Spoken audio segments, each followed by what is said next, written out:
MMA. Knock your nigga head like a KKK. Push your nigga mouth if you can't walk the talk. Smoke. Me running, me running, me running really, really fast. Ginger eye on the back of me black ass. Chasing me like a devil, pot belly of the beast. Calling me a dickhead, there is no resist. Closing inch by inch, got me in a pinch. Modern day Scotty Rock a laundry lynch. Chasing me like a devil, pot belly of the beast. Calling me a dickhead, there is no resist. Oh, close, smoke, me running really, really fast. Ginger eye on the back of me black ass. Chasing me like a devil, pot belly of the beast. Calling me a dickhead, there is no resist. Closing inch by inch, got me in a pinch. Modern day Scotty Rock a laundry lynch.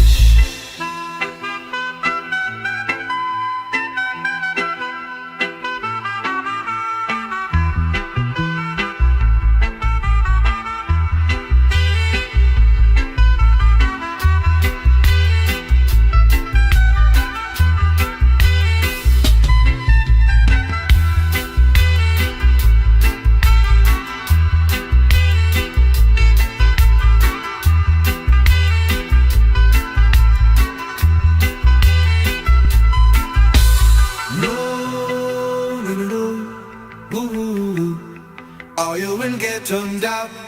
No, no, no, no.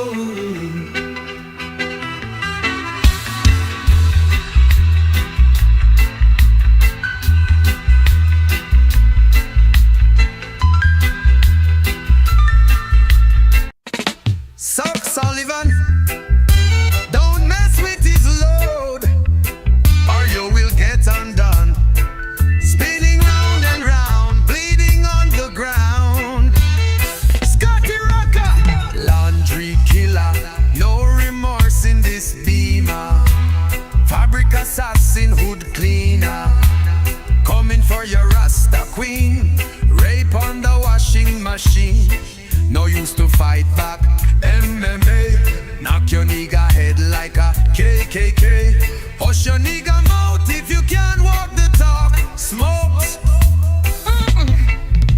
Me running really, really fast. Ginger eye round the back of me black ass. Chasing me like a devil, pot belly of the beast.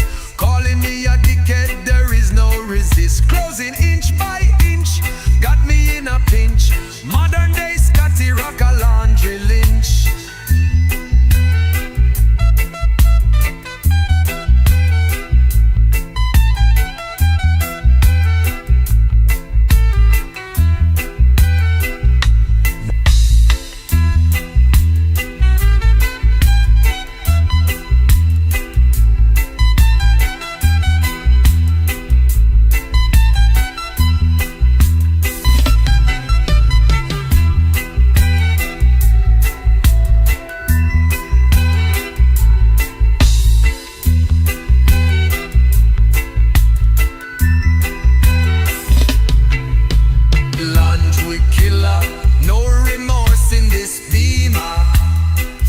Assassin, hood cleaner, coming for your Rasta queen.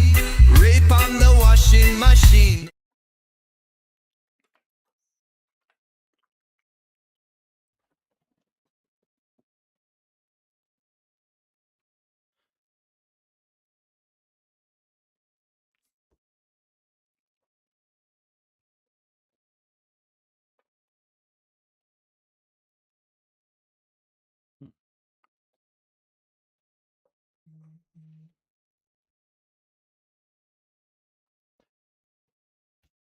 What is going on, everybody? How we doing today? As usual, hope we're doing well. It is a Tuesday. I almost said Thursday for some reason, but it is not a Thursday. It is a Tuesday, and we're doing our usual Tuesday stream. What is going on, smart moron? Hope you're doing well tonight. Excuse me. Do you know the Landon Vimp drama? Yeah, I know a little bit about it. I try to make it a habit of not wishing bad on people. I try to make sure that I don't sit here like I fucking hate this person or that person or blah blah blah, you know.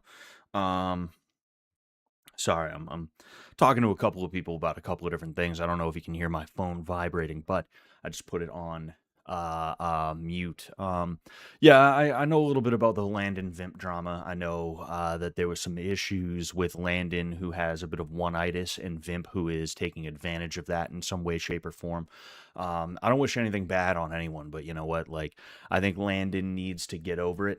Um, that's not to say Vimp isn't like kind of a piece of shit if she was toying with Landon or anything like that, but there is a point where you're doing it to yourself, and that's something that a lot of sensitive young men need to hear is like, look, like I get being a little upset about something that somebody did to you, but you know what?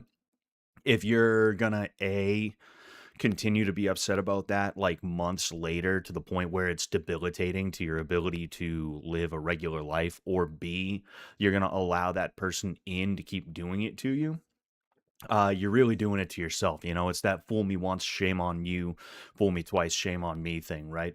But like I said, as somebody who was a sensitive young man in the past, I kind of get it. I get what it is. I get where it comes from. But um, I mean, the thing is, I get where I wanted to feel like it was coming from. I get where Landon probably feels like he thinks it's coming from, right? I get where Landon thinks it's coming from, right? But it's not completely coming from there. What it really is coming from a place of honestly spoiledness, I guess you could say, and maybe not spoiledness in the way that we think of it, where it's like, a son or a daughter who gets everything they want. So because of that, they develop a bad attitude. They never have to learn to like behave themselves. Not necessarily that kind of spoiled, but more so, um, he is dependent on outcomes, specifically outcomes with women, and that is not a good thing. You need outcome independence when it comes to a lot of different things, but especially women. And that's the thing that I'm talking about a lot, not a lot lately, but I'm talking about it every now and again. I see people on Twitter who are like, where the fuck am I supposed to meet a woman, dude? Like, anytime I go anywhere, women are like, I try to say hello and they're fucking bitches, dude. It's like, yeah, of course they're bitches. Women suck, dude. Women have always fucking sucked. I don't know what to tell you, man. You're just figuring this out. The thing you have to do is just not give a shit. Is literally be like, yo, if that chick don't want to know, forget her. You know? Oh, I'm trying to don't forget that what you're doing is not a bad thing. What you're doing is trying to lighten up somebody's life by placing you in there so that you can add to their life. That is what a relationship is, or that's what it's supposed to be. So if you approach a girl and you say, "Hey, I really like you.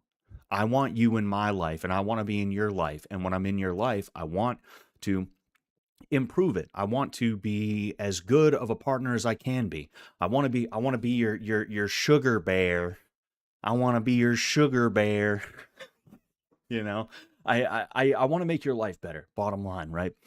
If a girl listens to that and goes, fuck you, fuck you, fuck you, fuck that hoe.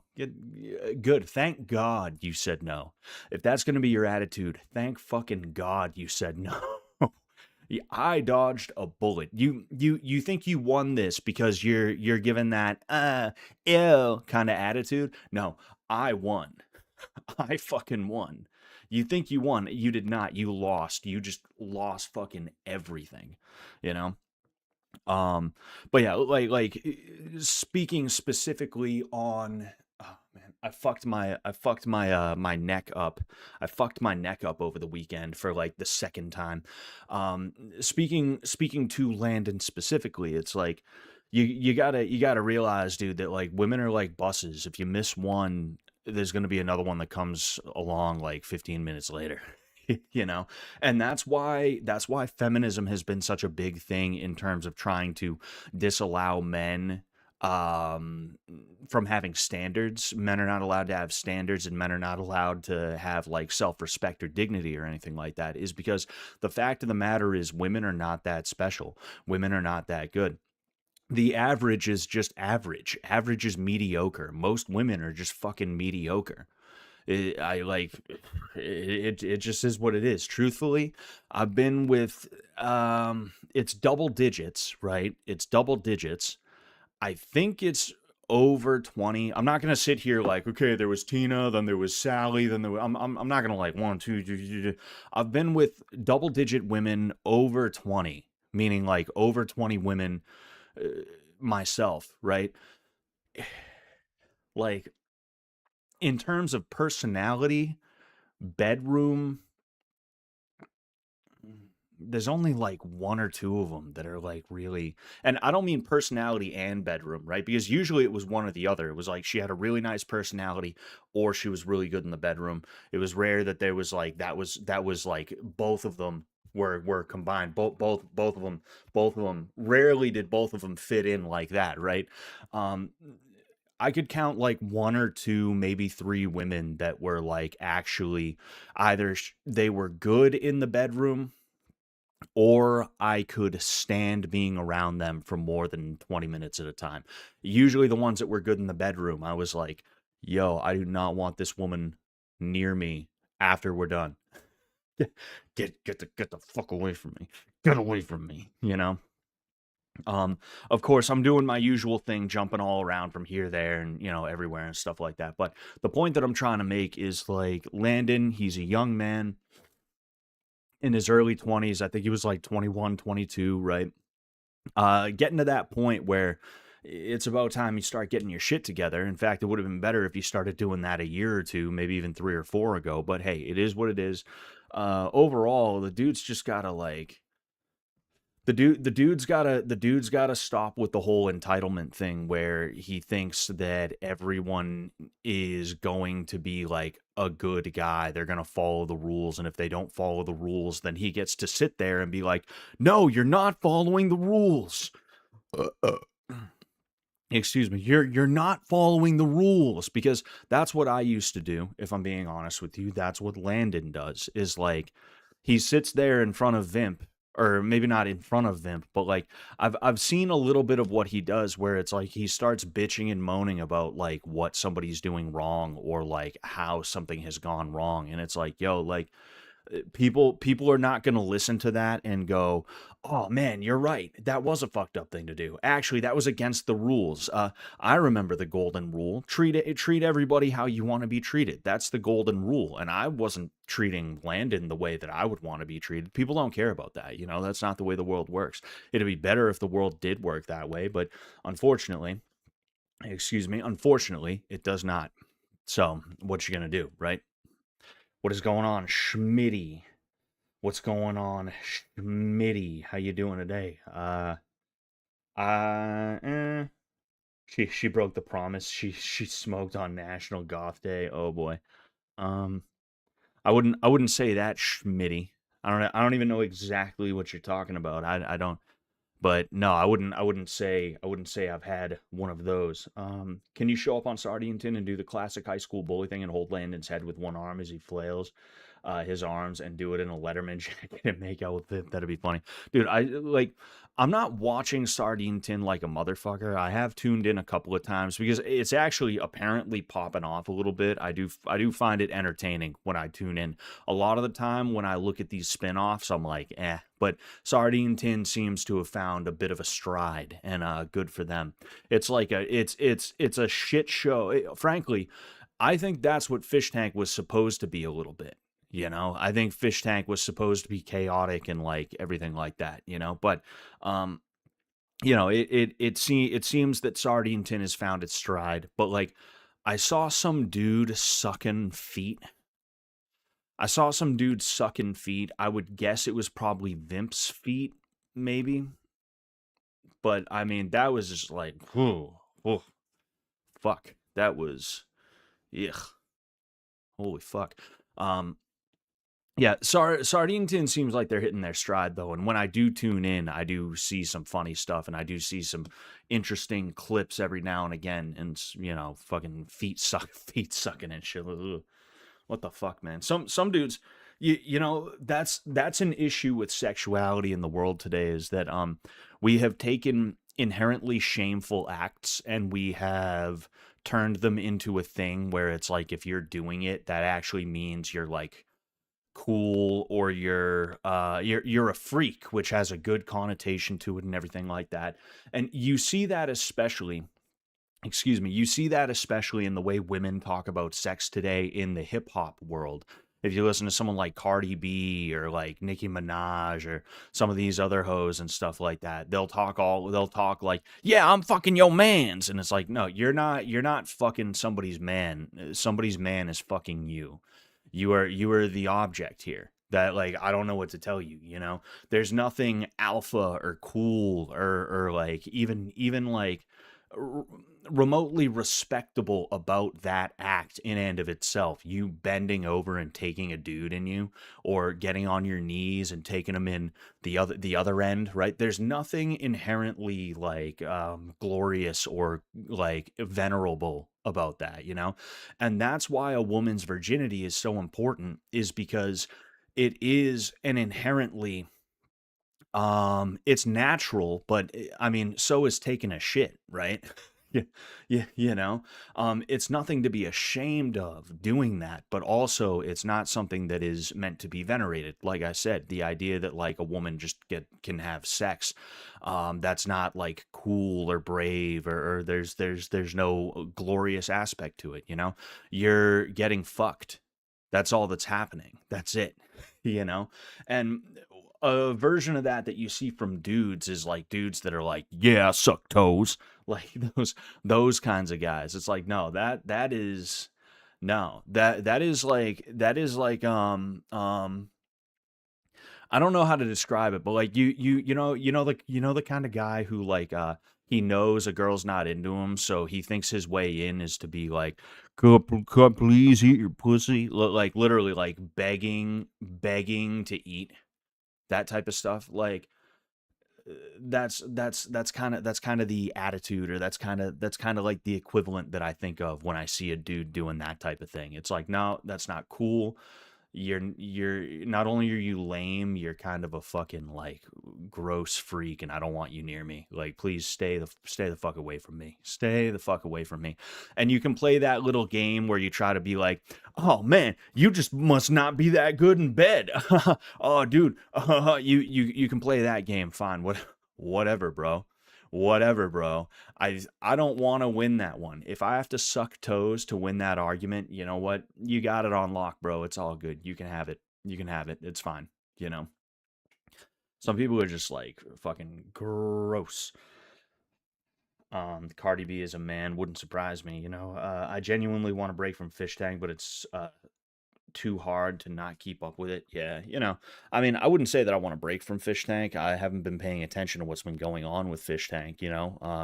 I've stayed away from it mostly, talking about it every now and again, but mainly just talking about like my opinion on certain things. Not like, oh, dude, this is what happened. I heard that happen. I heard this happen. What was I gonna say? But yeah, like fucking it is what it is. I fucked up my neck on Sunday. I went to an open mat, so I got some rolls in, and it was like the first or the second roll of the day. My head got caught between somebody's knees, and they were like squeezing because they didn't want me to escape. And I yanked my head out, and I just felt, I just felt a yank. So now, like, it's a lot better than it was, but that's about as far as I can go that way before I start to like feel pain and feel resistance. And then this way I can go a lot more than I originally was able to. But I mean, the problem is, since it's this side, the problem is when I try and go that way. And it sucks because, like, in order to stay comfortable, I have to kind of like be a certain way that just exasperates the other side of my neck, the bulge disc. So I'm just sitting here all fucked up right now. And it is not fun. It is not fun. But it is fun to be back to rolling, though. It is really fun to be back to rolling, I have to say. I'm so glad that I'm working out again, and I'm gonna be working out more and more as time goes on. What's going on, Zach?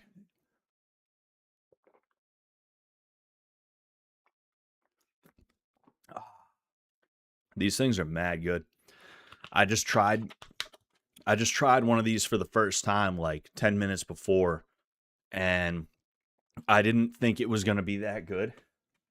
But man, it was really good. It's mug floats, like root beer floats, except without the ice cream. Very good. Very good. I will say. I will say. What's going on? Hi, Ecuador. Hope you're doing well. It's all worth it just to touch other men, of course. Why do you think I do it? You know? Man. But yeah, like, it's tough to talk about Landon. It's tough to talk about the Landon situation because I know what he's going through, and I know that it's all in his head. I know it is in what he decides to do and how he decides to act in the face of adversity. It's got nothing to do with how Vimp is treating him. It's got nothing to do with how anybody else is being. It's all in his own head. And does that make the things that have happened to him okay? No. No, I'm not saying that. However, he makes it a little too easy for himself to be taken advantage of, and he takes it a little too hard when people are shitty. It is biblical that people are shitty. The first two people were shitty. Adam and Eve. They done fucked up, and that's why we're here right now, you know? And if anything, he should expect people to be fucked up. He should expect people to be shitty. And when they're shitty, instead of being like, hey, you did this and that's not okay, for the most part, he should just be like, all right, bro, whatever. Get out of my life then. And it's tough to get that point across to somebody. It's really tough to get that across and to get somebody to embrace a healthier state of mind, a healthier mindset, you know? Oh, excuse me. Sorry. I just had some lychee juice from the can with Sprite, one of my faves. I've never had lychee juice before. I've never had lychee berries either, because that's what they are, lychee berries, I believe. I am curious about them. You know, it'd be nice to give them a try. I did have. I'm gonna show you guys something. I forget.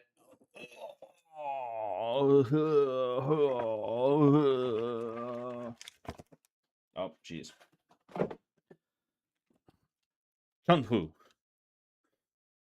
Chunfu, Chris Bangle. I love the hell out of these things, dude. I think I showed them like a week or two ago, but like they're triangular shaped like graham cracker things, and they're covered in chocolate. They are so fucking good. I got them from an Asian market when I went into Chinatown a few weeks ago. And it was like you get like 20 of them for $8.99. That is so insane to me. I love the hell out of these things, you know. I looked up Chun Fu on Google, and there was a translator. It was like an independent excuse me. It was like an independent translator, right? And I guess Chun Fu in certain dialects or certain variations of like the Chinese language, I guess it means prostitute. So that's one thing. Those things are very good, though. Very good, I will say. How the fuck do you guys store garlic bulbs? I have to buy them by the sleeve, and they go bad in a matter of days. How do they even ship these things from the farm? I figured you just shove them in the fridge. That's usually what I would do. And then after a while in the fridge, they actually start to sprout, like as though they were planted. You know, but I could be wrong. I could be wrong. Smart moron says he just crashed out. What are you talking about? Landon just crashed out. Did Landon crash out? I'm making chicken marsala, dude. Chicken marsala is very good. I do love chicken marsala. There's a restaurant that I went to once. They had this thing called veal margarita, and I loved the hell out of it. It was like veal with a slice of prosciutto, and then it was either mozzarella or it was a provolone cheese thrown on top. The veal was breaded, by the way. The veal was breaded, and there was this like brandy sauce that they made, and it is so good. I'm like, fuck, I gotta. It was a couple states over. It was a couple states over. I think about it every now and again. I'm like, dude, fuck, I gotta go back to that place. I gotta convince the wife to take a trip to a state that we have no interest in hanging out in, just so we can go to this restaurant. You know, it was very good. It was very good.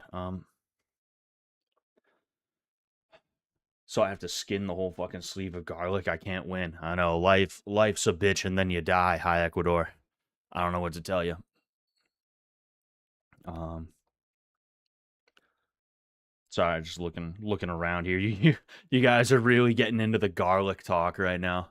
You guys are really into the garlic talk on YouTube. I have some people who are on Kick that were speaking for a little bit, but they probably left. They were probably like, "I'm fucking out of here." And now it's just the YouTube people. Oh, Mid Melfi, what's going on? The people in the YouTube chat. Maybe I should, like I've been thinking about it. uh, I gotta get my shit back together. Where like on Kick, I have TTS, and then when you donate to me through Streamlabs, it plays TTS, and then I'm thinking maybe I need to do that thing where the chat rolls over my screen instead of like all this stuff. I used to have those things enacted. I used to have those things, and they worked fine. Um, and then just like out of nowhere, they just stopped. They just stopped, and I never fixed them. I got to get that shit back together. Is what I got to do. This is a garlic channel now. Says hi Ecuador. Use a chat bar. Yeah, that's all you need. Yeah, I'm sure. I'm sure. You know. Scott looks like he's the exact sort of guy who owns a Family Guy shirt. Oh, guys, smart moron. Thank you very much. You just reminded me of something. I will be right back. Nobody, and I mean nobody, go anywhere. I have something to show you. Un momento.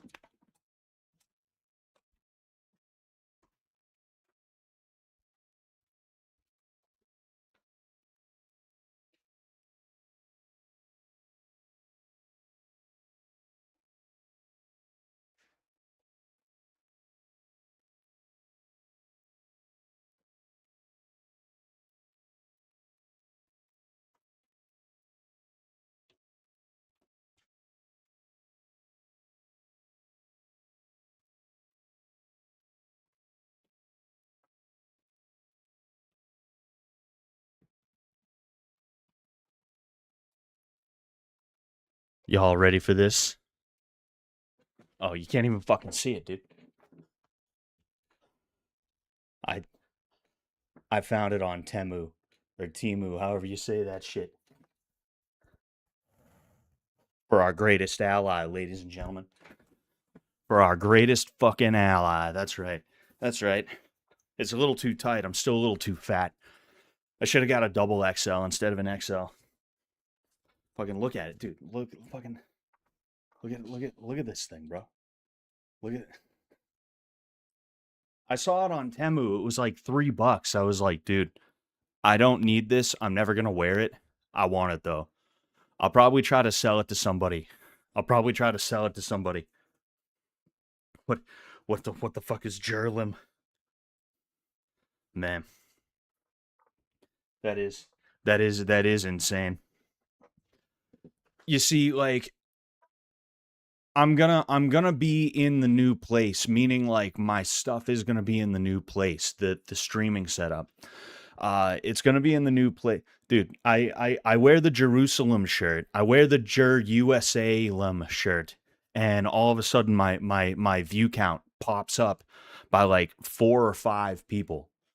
I think I got to put it back on. I think I got to put it back on.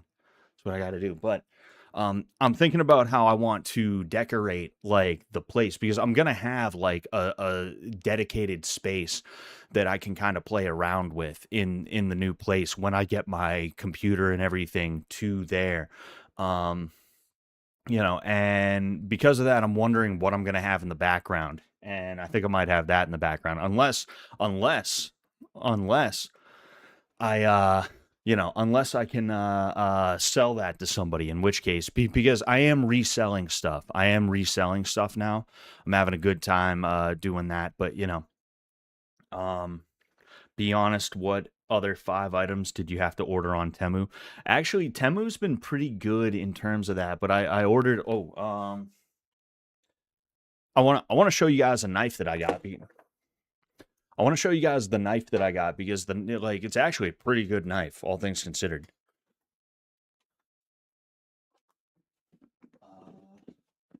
Was it here? Yes.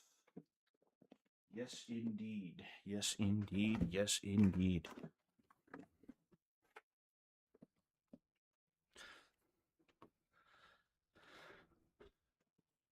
It's right here. You see, I'm trying to find things that I think people will want to buy. And I'm not going to become like a strict reseller or anything like that. But I mean, I have a couple of different places that I try to sell stuff on the internet, you know. One of them's Facebook Marketplace. And I've noticed that when I put knives up on Facebook Marketplace, they tend to sell pretty quickly. Although, for like, I guess you're not supposed to have knives on Facebook Marketplace. They just like, they don't want them there. I've put some knives up and they have been taken down, but like, you know, I'm experimenting with ways that I can bypass that automated filter because there's tons of people that do. There's tons of knives, excuse me, up on Facebook Marketplace. But yeah, this thing's like really nice because it's pretty well made. It feels good in the hand. It's got a nice weight, you know.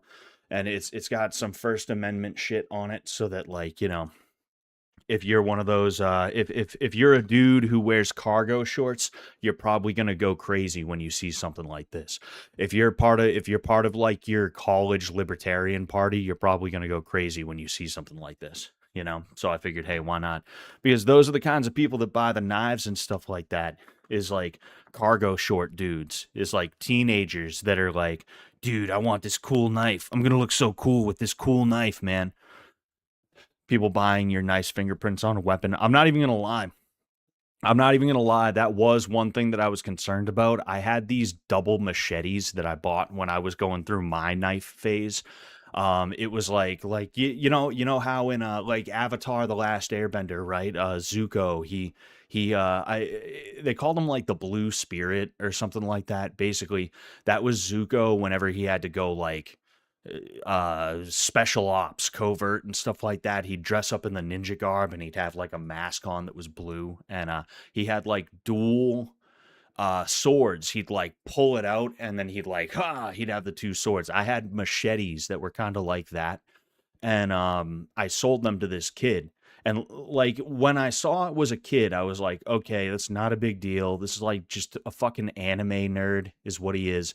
But I did kind of sit there for a second as I'm getting ready to sell this kid the knives, and I was like, oh fuck, I should have wiped this thing down, shouldn't I?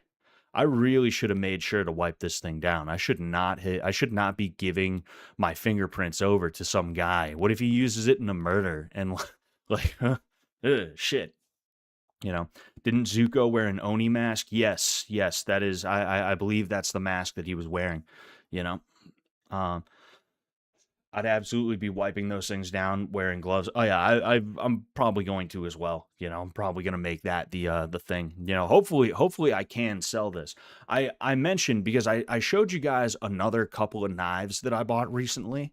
If anybody's interested, like I'll give them to you for like cheap.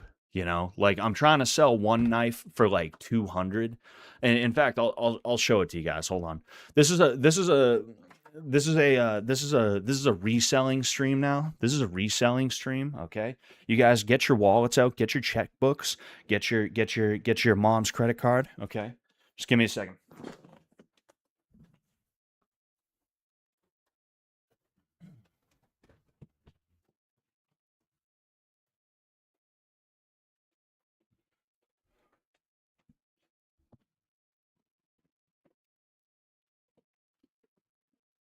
I'll show you both of them. So I really like this one. This is cool. This was made in Finland. This is a Finnish knife. Thank you very much, Black Lodge One, for the follow-on kick. I appreciate the hell out of that, my man. Thank you. But like, this is a Finnish-made knife. The knife maker, I don't know if it's like specifically a guy or if it's like just, you know, industrial manufacturing type of deal. But regardless, like this this knife is just really good. It's really sharp. You know, it does the job, and it feels good in the hand, even though it's a small one. I do like this one, right? Um,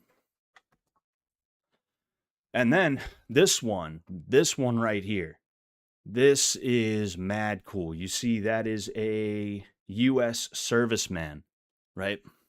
You can see, you can't, you might be able to see it. It says Filipinas Victory on there, and it's a cookery blade. Like, I'm putting this up for 200. I'm putting this up for 200 elsewhere. If anybody wants this, like really, let me know, you know? Cuz I'll give it to you for a lot cheaper than 200, right? I'll give it to you for 199.99. Finish knives are the best survival knives. Yeah, I mean, I could see why, you know. This thing's made pretty well, you know. This is like a lot of the time people think of knives that they want, they think of either like cutlery or they think of, ugh, I might have to take somebody down with this, right? That's what a lot of people think of. But no, this is the kind of knife that you would use if you were like living off grid, you know. This is a tool. It's a tool that would come in handy, you know. It's got this nice leather that is like actually kind of hard because like it's an old knife, you know, the leather is kind of hardened. I wouldn't mind trying to rehydrate it, but I don't know if I have the time or the energy for that, if I'm being honest with you. Let somebody else rehydrate it. Oh man. Uh Anyway. Oh shit, that's fucking sick. Yeah, it is. As soon as I saw this thing, dude, I went to a I went to an antique shop. As soon as I saw it, I was like, wow, I have to have it. I had to repair this thing. It was broken down the middle, basically where the two pieces of the scabbard would conjoin. So I had to stick them together with wood glue. And I don't, yeah, you can see I'm experimenting with what to replace in these holes. There were these little shims isn't the word. Pegs is also not the word, but you get the idea, right? I needed to peg this thing and I don't know what to do. So I experimented with like some thread, but I don't think the thread is really, you know, that good of an idea. So I'm gonna have to continue on with it. But there's a good chance I'll probably just leave it as is because the wood glue worked very well. It worked very well, you know. But this thing just it's so cool, man. I love the hell out of this thing. You know, I almost don't want to get rid of it, but I have to, you know. I'm not I'm not 16 anymore. I don't need to have just like knives laying around. If I'm going to get a weapon, I might as well just get a gun. You know, I might as well get an LTC and then buy one of the like 10 kinds of approved, because Massachusetts has an approved firearms list, and you bet your ass it's loaded with Smith and Wesson because Smith and Wesson is a Massachusetts brand, you know. Uh, Fucking you can only have a firearm that is from a select list of like approved handguns is essentially what you're allowed to have in the state of Massachusetts, you know. But yeah, anyway, guns are so much more efficient, but knives are still fun. I mean, guns are efficient from a range, you know. You'd rather have a knife up close, if I'm being honest with you. We talked about this on PKA. But yeah, the U.S. serviceman head is on there because that's who it was used to. That's who it was used to decapitate. Blade is underwhelming. Yeah, I will say that the blade, you know, the blade could have been a little bit better. I will say, but like, it's just it's a cool piece. You know, it's a really cool piece. You could like this blade is, you can see it's not, you know, it's not like it's it's not like it's a it's not like it's sheet metal, you know. It's not like it's sheet metal that was like cut out, you know. It's that's a serious blade. It's just, yeah, the blade is a little, you know, it could be a little wider, not thicker but wider, right? But you know, it's still a very cool piece, you know. I love the hell out of it. I do have to sell it. But hey, you know, it is what it is. It is what it is. That type's for skinning meat prep. They make ones with thicker blades you can also use for woodcraft. Talking about the what? Talking about the are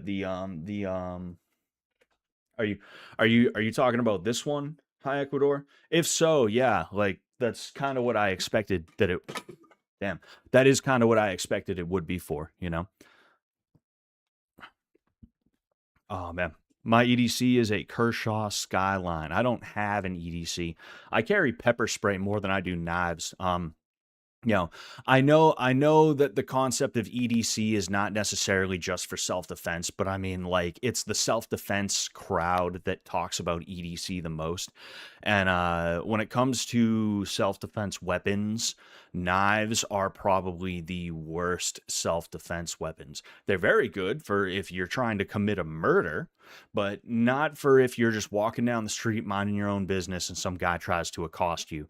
And there's a guy called Armchair Violence. I really like this guy because he is a lot like me in the way that he thinks. He's just a little bit better at playing the whole YouTube algorithm and character thing. So because of that, he has a lot more success on YouTube than I have had. But you can listen to him talk about that in a video of his. I think it's literally just called like Knives Are Horrible Self-Defense Weapons or something like that. But if you look up Armchair Violence knives, I'm sure it's going to pop up. But that's a really good video. He talks about a lot of issues with the idea of carrying a knife around, whether it's something that whether it's something like this, or if you decide you want to be Mr. Big Rig and carry one of these around on your hip, right? Um Sorry, just looking around here. Just looking around here. I had some stuff that I wanted to talk about, and we still have plenty of time to talk about it. It's just we're not exactly almost an hour. We have a little under 20 minutes until we reach that 1 hour mark. I don't know how I'm gonna not fold, but I don't know how I'm gonna fucking transition. I don't know how I go from showing you guys knives to like, oh, dude, fucking. So you hear about AOC, dude? Scott, did you ever watch the 21 foot rule guy? I never figured out if it was real or a troll, but he was an early YouTuber who basically said if he's within 21 feet of you with a knife, it doesn't matter if you have a gun. That's 100% true. I mean, don't get me wrong, like, you don't want to get shot no matter what. But the thing is, if you are about 21, and it's not a hard rule, you can be 23, 24 feet away. You can be 18, 19 feet away. It really depends on a couple of different factors, including who you are, right? How tall are you? How wide is your stride, right? How wide is your stride? I should put that on a shirt. But the bottom line is there is a sizable amount of distance that somebody with a knife can cover before you are able to pull your gun and actually put shots on target. And then when you combine that with the fact that there is a lot of adrenaline pumping, and I'm sitting here, right? Like, damn, I keep not, I have a bunch of stuff on the table that's right next to my desk, and I keep knocking stuff around. But like, especially when you consider that if I'm an attacker who is trying to take your life, I already have this thing out. I'm not gonna have to draw it or anything like that. Like, I've already made the decision 9 times out of 10 that I'm going to try and stab you. So there is no like having a fumble to get my knife out. I have already just done that and I'm ready to go, right? Um, what happens a lot, especially with cops, is they are not going to have their gun drawn until they actually sense that there is a threat. So this guy is running towards you with a knife out. You may see it, you may not see it. There's a chance you don't see it though, right? He may be trying to conceal it in some way, but regardless, right? I'm getting a little too deep into the woods here. The bottom line is, by the time you realize what that guy is doing and make the decision to pull your gun and try and shoot him, he's already halfway there or more. And then you add in the adrenaline and a lot of other different factors, and you will find that even if you do get a shot or two off on that guy, there's a very good chance he is still going to be coming at you and stabbing you. Because the closer somebody gets with a knife, even if you have a gun, there's a good chance that your bullets are not going to do the kind of damage that his knife can. And again, this is what I talked about on PKA. I did a bad job of it because I was a little nervous because I didn't want FPS Kyle to, you know, I say it like I haven't been on there 3 or 4 times now. I didn't want Kyle to counter signal me because that would have absolutely blown my credibility with this topic if Kyle counter signaled me. But I was talking about how the closer you are to somebody with a firearm, the easier it is for the bullets to just go straight through you and not tumble, which means that if a bullet goes in here and out there, the only damage is exactly on the trajectory of where the bullet was, right? You see, I'm all over the place with this. I apologize. I didn't expect to be talking about this topic, so I didn't exactly organize it. But the bottom line is, yes, like at a certain distance, and that distance is a lot more far. It's a lot further than you realize it is. A knife is more dangerous than a gun. And even if you put shots on target, there is a very good chance that he's still going to be closing distance, even if you hit him, and he's going to get to stab you at least a few times, either before he or you dies, right? Even if you shoot somebody and it's pretty much all over for him, like you hit him at the right point, at the right time, and it's like you're just waiting for him to die, the fact that his momentum's going towards you and the fact that his adrenaline is pumping so high, he may still be able to get a stab or two in before he keels over, you know? But yeah, to prove this, he would slice through cardboard, cut out targets with a variety of blades, and before he'd start slicing, he'd say just hanging out. Really, he'd just hanging out. What is that really how he'd do it? Is that how he'd do it? Is that the deal? Nah, keep going. I mean, obviously, if you're dealing with someone serpentining towards you while dealing with recoil, but if you unload the gun when he gets close, you know. I fucking doubt it. That's got to be rare. It's not nearly as rare as you think it is, Mid-Melfi.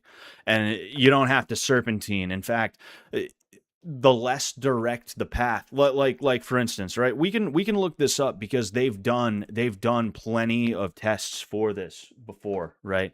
21-foot rule, knife versus gun. But if I'm serpentining, right? If I'm zigzagging towards you, I'm actually giving you more time to get your gun out and to do your thing because I'm not taking a direct path towards you. You literally have more time and you have a greater ability to try and shoot me. But let's go ahead, right? So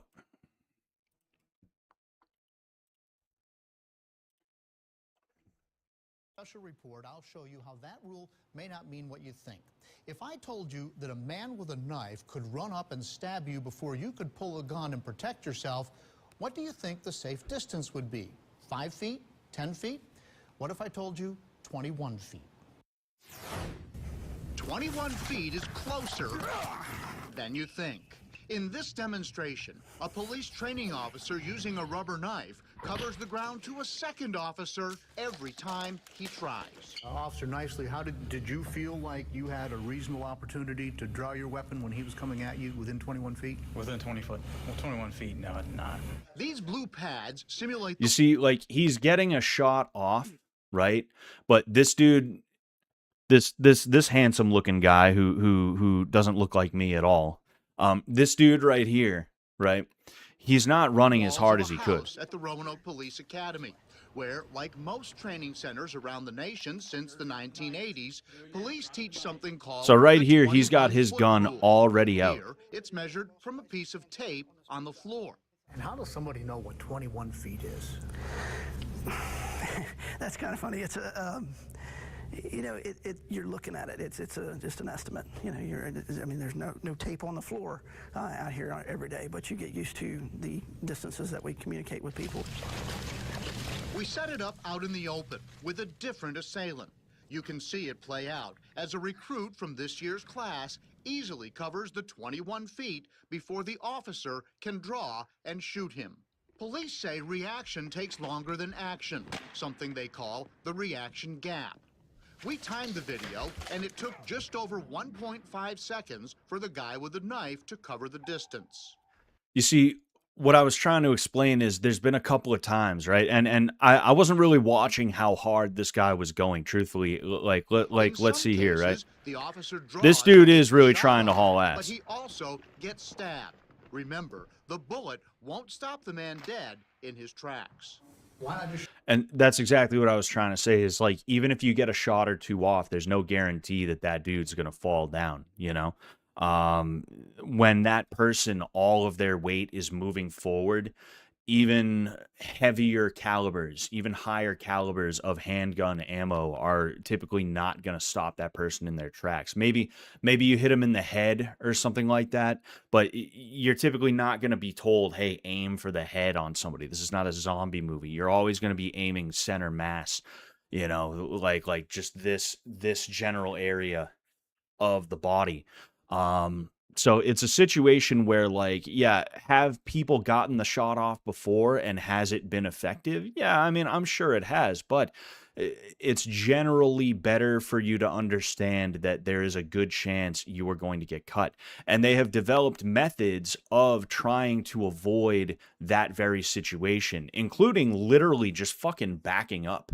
Like, if you briskly walk backwards while you're trying to draw your gun, you're going to add more distance that the guy with the knife has to cover.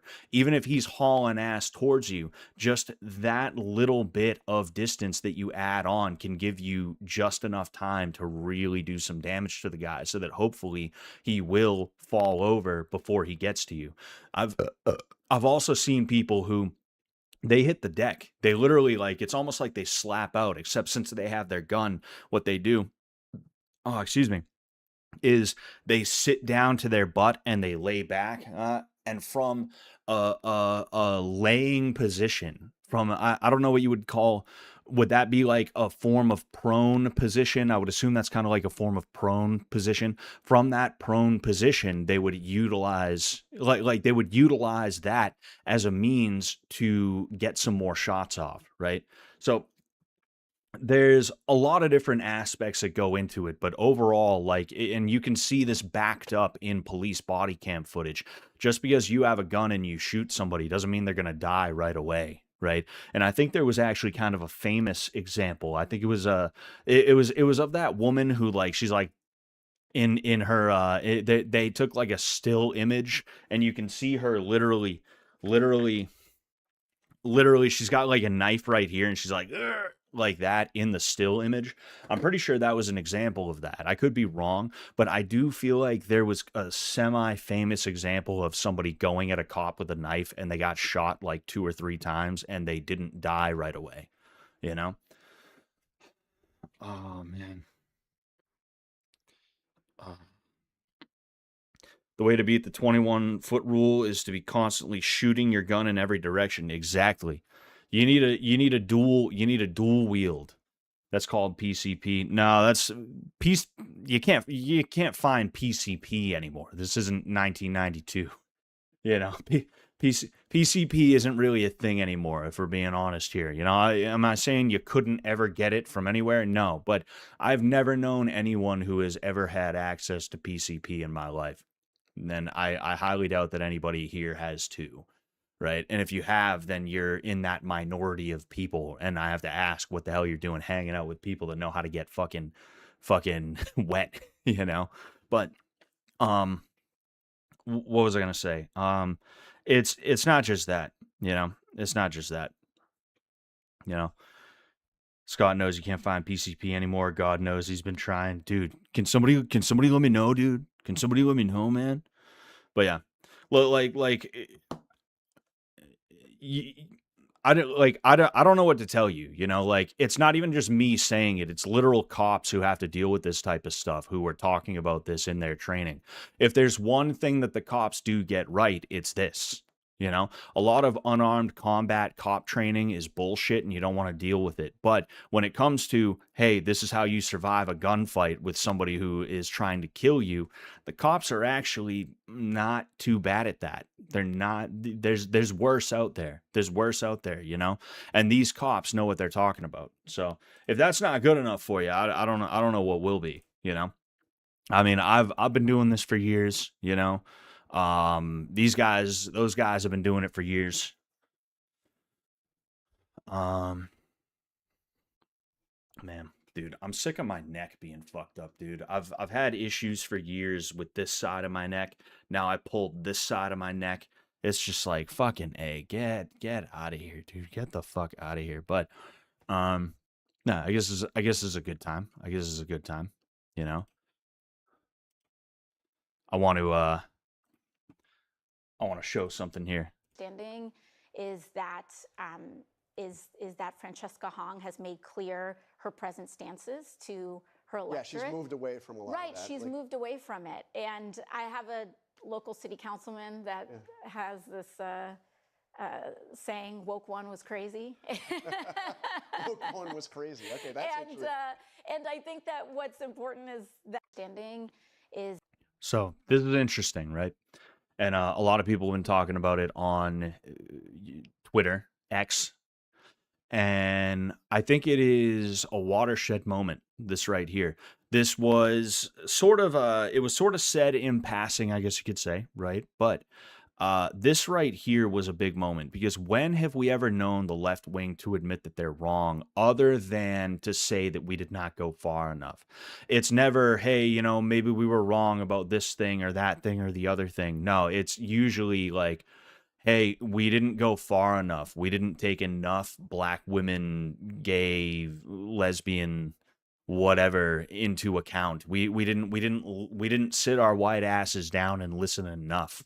So that's our fault, right? They're always gut checking each other and they're always gut checking themselves, right? But they have never ever under any circumstances said, hey, maybe that was a little much in terms of either what they believe or how they try to implement it, right?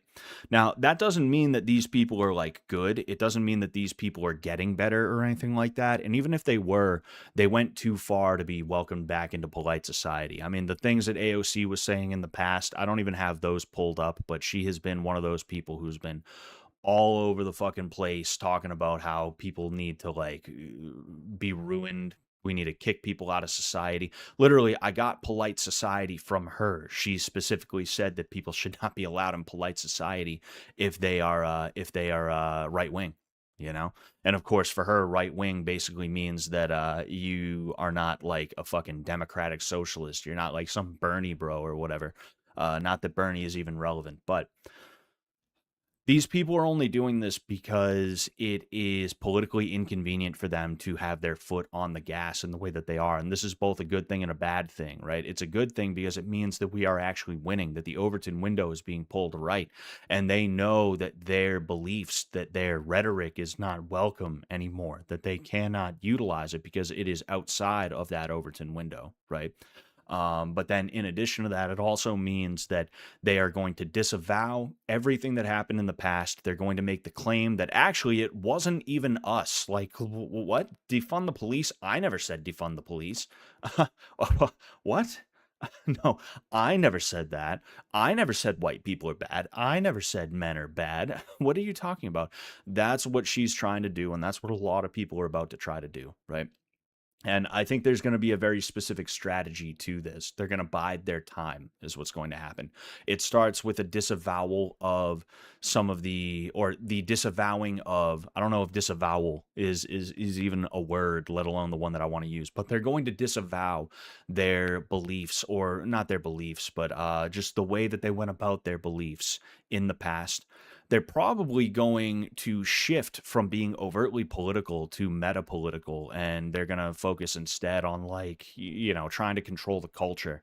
They're going to melt back into society in a way that makes it so that if you try to go after them for their political beliefs, you're going to either look like an asshole, or they're going to be able to call you insane and unfair and things like that. And that is what was utilized throughout the cultural revolution that took place in the 60s and 70s in the United States, and has basically continued up until now in one form or another. Back in the 60s, right? Jimi Hendrix, he was not an avowed communist. In fact, he actually made claims that he did not like communists in Russia or China or anything like that, and that we had to be careful about them. But he was a supporter of the Black Panthers, and he was a supporter of a lot of other left-wing organizations and causes and things like that that were not, like, either A, they were not overtly communist, but they were communist, or like the Black Panthers, they were socialists and they hated white people, right? Now, because of this, if you notice that and you said, hey, Jimi Hendrix is a piece of shit, he's a left-wing shill, he's practically a communist, everybody who likes Jimi Hendrix, and everybody who, even if they don't love Jimi Hendrix, they don't want to sit here listening to political people try and pull what they perceive to be apolitical people into a political fight, they're all gonna go, nah, dude, shut up and leave me alone. You just don't get it, man. You're a square, man. That's what you are, man. You just don't get it, man. Hey, what are you, part of the system or something, man? That's what's going to happen. So be on the lookout for that. Be on the lookout for the left wing trying to latch on to whatever new thing comes out, right?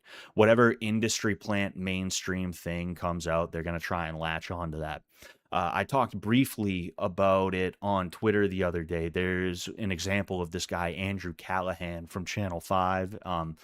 He talked to somebody, I forget who it was, but he mentioned that he does not like seeing people do on the street interviews with, say, black people or Jews or women or just anybody, and use that as a means to make a political statement. And this is a guy who, he himself is left-wing, but he's not always chirping about being left-wing. But if you pay attention, you'll notice that that seeps into his work in very real ways, right? I think I used the example, he'll cringe face at a conservative and soy face at a liberal, right? Where it's not like he's saying, yes, this is good and left wing and diversity and inclusion and it is good and you are good. He's not saying that. He's not sitting there like, I am a liberal, I am practically a communist, and I think that this thing that you're saying, other liberal, communist, whatever, is good. He's not doing that, but he is trying his best to create engaging content that has a political bent that is only an undertone. It is a subliminal message within his video. So be on the lookout for that type of stuff, because that is what they're trying to kind of morph into. They realize they've overextended. They have made a lot of gains in a lot of different ways. We have a lot of, not room, but we have a lot of things that we have to do to try and push back on that. And we are starting to do it, but we still have a long way to go. And while we're doing that, you're going to start seeing like new musical acts come out. You're going to start seeing new movies, new TV shows. You're going to start seeing a bunch of stuff that it is covertly political. And if you call that out, then the people who like it are going to go, no, I think you're just a fucking creep, man. That's what's going to happen. And as a reaction to it, or I guess in anticipation of it, what needs to happen is, if there's any conservatives out there, if there's anybody who's right wing out there and they want to start a YouTube channel or they want to start a band or something like that, they have to do that same exact thing, but for the right wing. You know, you have to make a YouTube channel that's not overtly political, but maybe you interview people based off of what you think is going to be best for your political views. Maybe you cringe at the liberals. Maybe you soy face at the conservatives instead of what Andrew Callahan does, right? We can't afford to sit here. And I know I'm talking like I'm trying to talk to some kind of like fucking the conservative army, the right wing army or anything like that. But, you know, I'm armchair quarterbacking here, right? we need to be on the cutting edge. We cannot allow these people to scurry off, and then while we're sitting here thinking that we're winning, actually no, they're winning again because they've taken the cutting edge away from us. They've taken the counterculture away. They've taken the ability to create fun and interesting things that captivate people. They've taken that away, you know? Because that's how they won in the first place. Is you have a bunch of parents and authority figures and all these other people who they see that these bands that these kids are listening to are clearly left-wing, communist, whatever they happen to be, right? They're just dog shit people, and they call it out. But because of the fact that we have the First Amendment, right, we have freedom of speech and expression in this country, just calling it out doesn't do anything. It just makes it cooler in the eyes of a lot of these kids because they see their parents are like, nah, that stuff's junk, don't listen to it. So they keep listening to it, and then they decide they want to be like that. And before they know it, they're attending political rallies, shouting for the replacement of them as the natives in this nation, you know? That's the way that happened with like the Beatles. It happened with hair metal in the 80s. It happened with a bunch of different groups of people. You know, like I said, Jimi Hendrix is a great example of that. Even Elvis to a certain degree, you know, people saw that Elvis was a top-down attempt to sell sex to underage people, to underage women specifically. That's what Elvis was meant to be. And that's why Elvis had a lot of pushback, is because people recognized what that was. But the thing is, because there is freedom of speech in this nation, which is a strength, but it can be utilized by the bad guys too. All the people did, all the specifically women, right? But, you know, I'm sure a bunch of guys liked Elvis back then too. All they did was go, my parents are squares. My parents are L7 weenies, is what they are. They just don't get it. Rock and roll will never die. I'm going to listen to Elvis, right? It's crazy.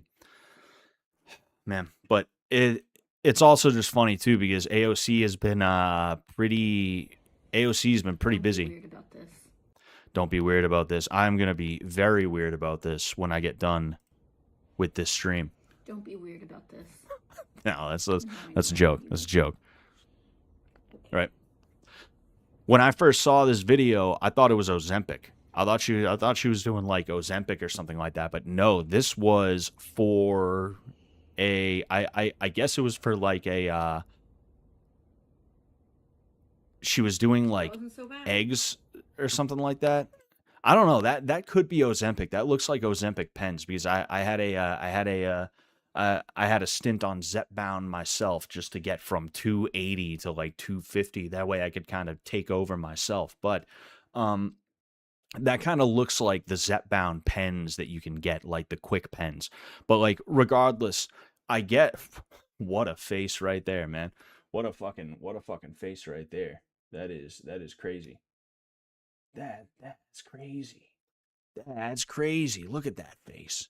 Look at that face. But yeah, so apparently she's freezing her eggs. This chick is, I think, 36 or 37 right now, which is crazy because she got into Congress. She was like, I think 28 or 29. It's really young to be in Congress, you know.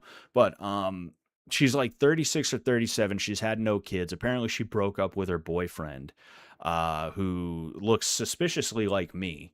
Who looks suspiciously like me. I'm not making claims here. I'm just saying, AOC, you can have the real thing. It's cool. All you gotta do is just hit me up on Twitter. It's all good. You know, I'll head right down to DC or New York, wherever you happen to be. All right, and we can live happily ever after. That's all I'm saying. That's all I'm saying. Okay. But a failed woman is what we're looking at here. This is a failed woman. She thinks that because she's a congresswoman or something like that, that she is not a loser. But like, this is a loser. This is somebody who within a week's time has had to freeze her eggs because she decided she would implode her love life by separating from her fiance, from her forever fiance. That's something that I find to be a little bit detestable, is when somebody's a fiance for more than like a year or two. Two is stretching it. Two is really pushing it, you know. But I feel like they were engaged for like a long time. But regardless, um, like she's imploding her love life. There is not going to be a guy out there who takes her seriously in any way. And she herself is going to sit there and not take any guy that she should be taking serious, unless it's someone with like a lot of money, which truthfully, I don't think people with a lot of money are going to want someone like AOC. I mean, look at her. Look at her, you know? Um, this is not the kind of person that anybody should be listening to. And I know I'm preaching to the choir here, right? I'm not trying to act like this is some kind of novel thing, but this is just the state of the world that we live in today, where everybody's just fucked up this way, you know? And it's because of women like this that were led into power, you know? But the bottom line is, like, with the whole woke one, woke two thing, you got to remember the types of people who are pushing this stuff. It's not worth it to take them seriously in any way, shape, or form. And then also, you cannot let them try to rebrand. This whole woke one thing, I guarantee you that's going to be the thing that they try to push. It's going to stick around for like maybe a week tops, maybe 2 weeks tops, but overall it's not going to gain any steam, because there's a couple of things when it comes to calling something woke one. Like I said, for one thing, it tells a lot of people who they tied their existence and they tied their well-beings to the idea of this left-wing color revolution succeeding. It's telling a lot of people that actually know what you are doing and who you are. No, it's stupid and you're stupid. It's bad. We're abandoning it. There's going to be a lot of people who feel left behind by that kind of thing. So because of that, woke one as a concept will be abandoned, and they will not have a way to rebrand it. But that doesn't mean that we should not be on the lookout. That doesn't mean that we should just be like, oh, haha, isn't that cute? You know, they're going to try and tee-hee away everything, right? Ho-maxed far left, pretty much, you know. The irony is people on the far left are basically feeling the same way after the Squad, Bernie, AOC types, and are rejecting them. Glad Americans are somewhat waking up to the fact it's all a grift. Yeah, oh yeah, you know, that's good. Political females are insane. I worked with Olivia Nuzzi, or is it Nutzi or Nutsy? Nuzzy? Back when, I don't even know who that is. Scott listens to fucking Mersh. Nah, I don't listen to Mersh. I think I follow him. Do I follow Mersh? I see him on my timeline. I might have followed him just because I know that he was like an Ethan Ralph guy for a while or something like that. Yeah, I don't fucking know. I don't know. You know. Either way, I don't listen to Ethan Ralph either. It's just that I do remember him from the blood sports days. I remember when that was like the thing that people were doing. You know. He also follows me back too, Ethan Ralph. So I was like, oh, all right, well. Guess I better. But my big booty Latina, look, I love big booty Latinas. You guys know that, you know. They're my favorite kind of Latina. All right. But yeah, like someone like AOC is a failure, you know. She's a failure as a woman, and she's trying to make up for that lost time by, instead of just like accepting that, okay, this is the person I chose, and maybe I need to fuck off, and maybe I need to be a better partner, and I need to be a better part of my own relationship so that like there can actually be a love and a respect between us. AOC is sitting here going, no, I need to be a congresswoman is what I need to be. And because of that, she's going to end up like Feinstein, except at the age of like 40. She's going to end up like Pelosi, except at the age of like 40. You know, she's gonna be fucking depleted is what's gonna happen. She's just gonna be depleted. And it's going to be her own damn fault for choosing wrong, for choosing what she, for all intents and purposes, knew was, you know, just not a good thing, you know. But I just found it to be interesting the way that they're now trying to shuck what happened for about 15 years, and it is because the Overton window is shifting back towards the good guys, and they are now outside of the Overton window. So they're playing this game of chase, trying to keep up with the far left of the Overton window, and they're going to leave behind anything and everyone that they need to leave behind in order to do that. But that doesn't mean that they're not going to utilize those things if they ever get the opportunity to do so again, you know?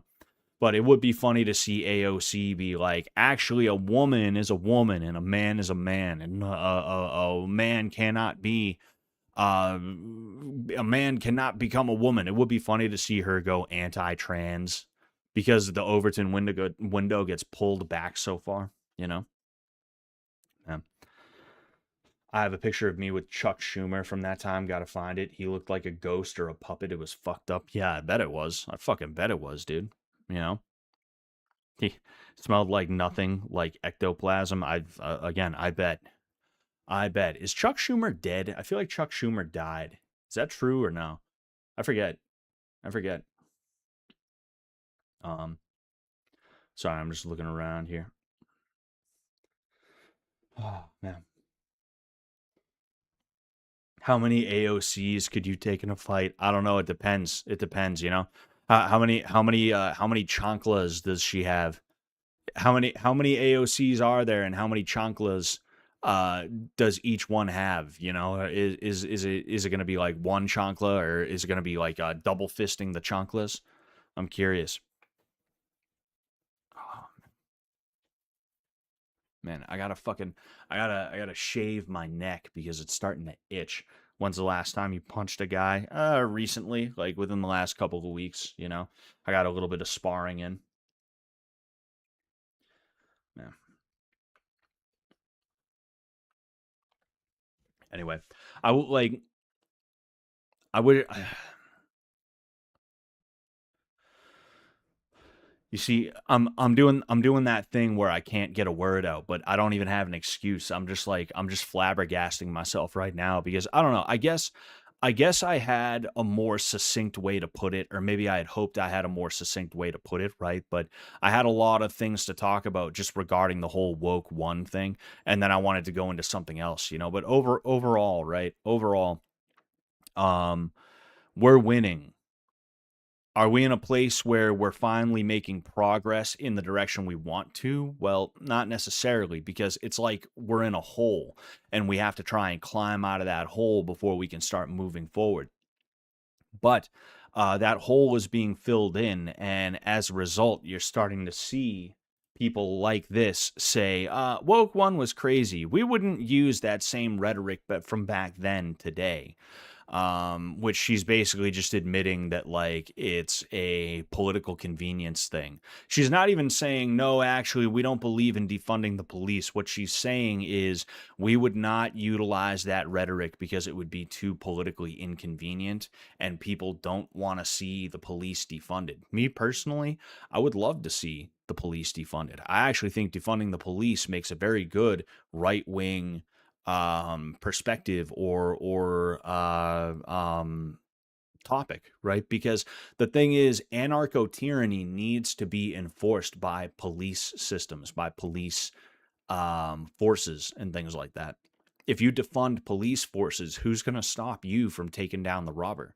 Who's going to stop you from defending your family from the guy who breaks in? Who's going to stop you from swinging on the guy who targeted you because of the color of your skin? And he knows that he's going to get off with, at most, a slap on the wrist if he kicks your ass. Well, nobody's going to be there to stop that guy. Nothing is going to, nobody is going to be there to stop you. Nobody's going to be there to ensure that you don't stick up for yourself and you don't do the things that you need to have done, you know? It's the same thing with flock cameras. You know, I've seen a lot of people who kind of come down on the correct side of the flock camera debate, but like there's a lot of people out there who you would think that they would understand just how damaging those flock cameras are going to be. They're not getting put up in like the bad part of Baltimore. They're not getting put up in like Brockton, Massachusetts. They're not getting put up in Compton or Chicago or anything like that. They're going to get put up in the nice areas, the gentrified areas where people don't typically break the law. And if they do, it's like, oh, I was going 35 and a 30. Sorry, officer. It's that type of law breaking. And they are going to be hounded by the police like they already are, like what is already happening to a lot of different people. Not to mention the fact that a lot of these police forces are corrupt, or they at least have corrupt individuals in them.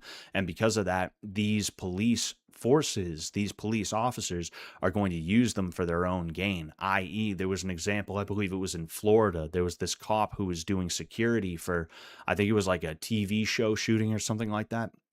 They were doing shoots for a TV show, and he saw this chick that he thought was gorgeous. So what he did was he utilized a flock camera to get her information.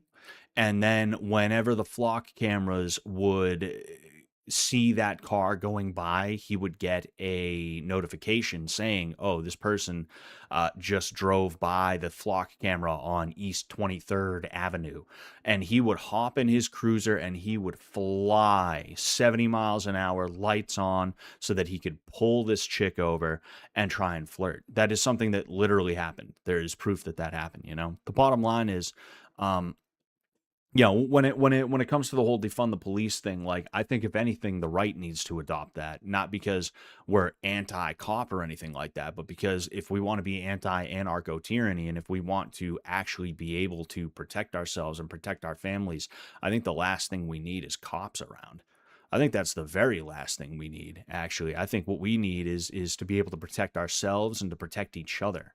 Because at the end of the day, if I see my neighbor is out on his front lawn getting into a fight with a guy who is trying to pull a package off of his porch, I'm going to want to also stick up for my neighbor against this porch pirate.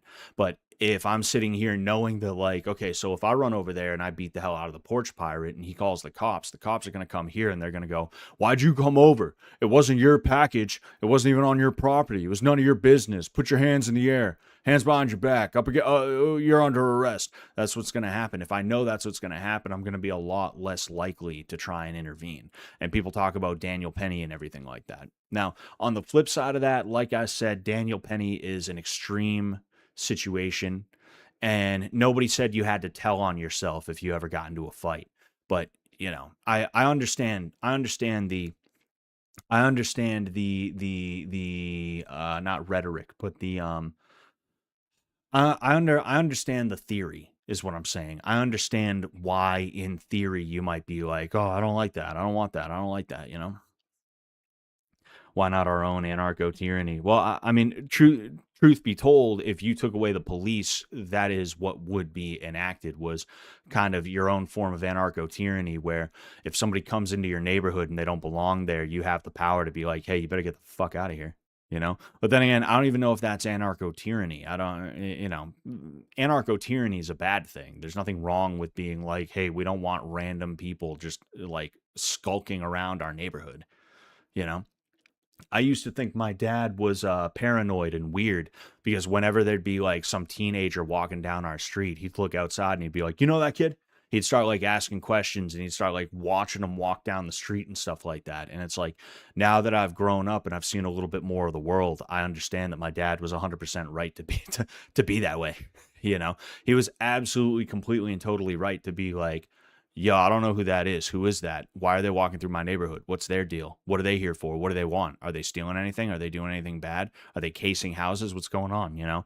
There's been times where there's been people parked out in front of my house or like a little bit down the street. My dad calls the cops on them. Totally the right thing. The right thing, because you know what, like the street that my parents lived on was like it was not a busy road. We didn't live like on a main street. There was no reason for people to be pulling over in their cars and sitting out for like a half hour to an hour. If that happened, it's like, well, what the hell is going on here? What does this person want? What are they doing? Why are they here? And sure enough, like if somebody was up to something and nobody had that thought of like, maybe someone should do something about this guy. Well, in that case, they would have probably got away with it,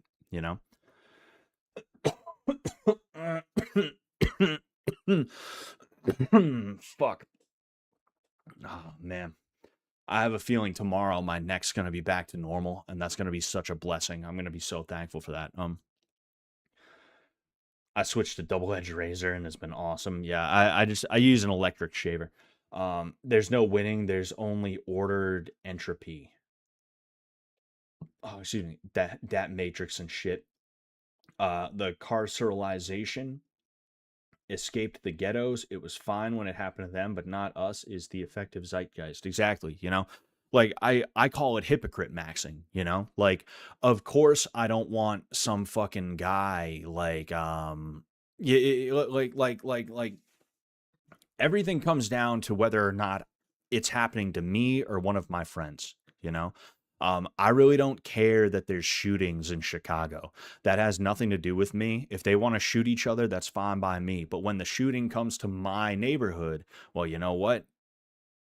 Get it the fuck out. Whatever we got to do to get it the fuck out, send it back to Chicago, or in my case, I guess it would be like, you know, Brockton, Mattapan, New Bedford, right?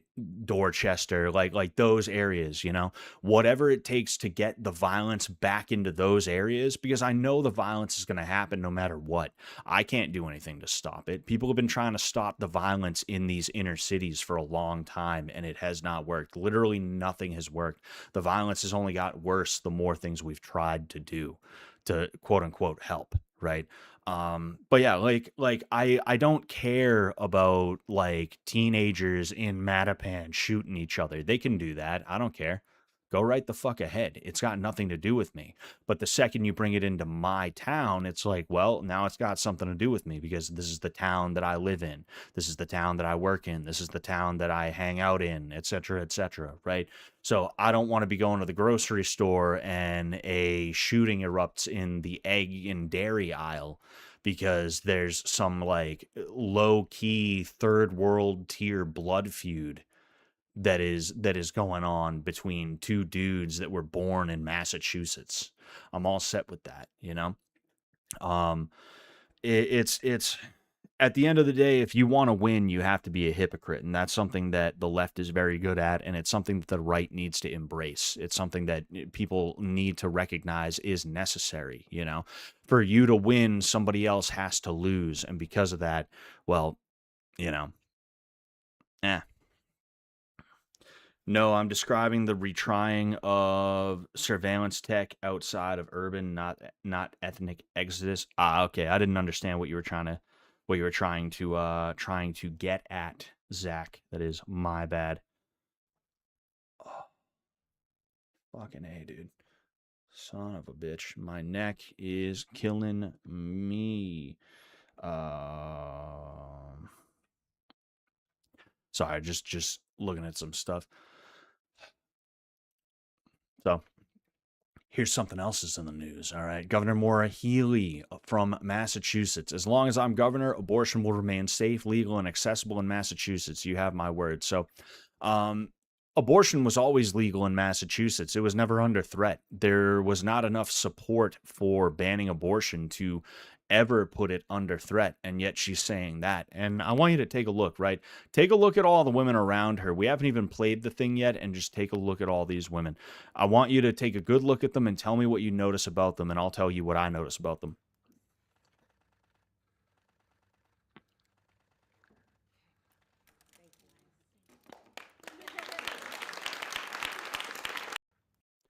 So the first thing I notice about these women, other than the fact that they seem to be giddy about the prospect of killing babies, because that's what she signed. She basically signed the baby killing bill.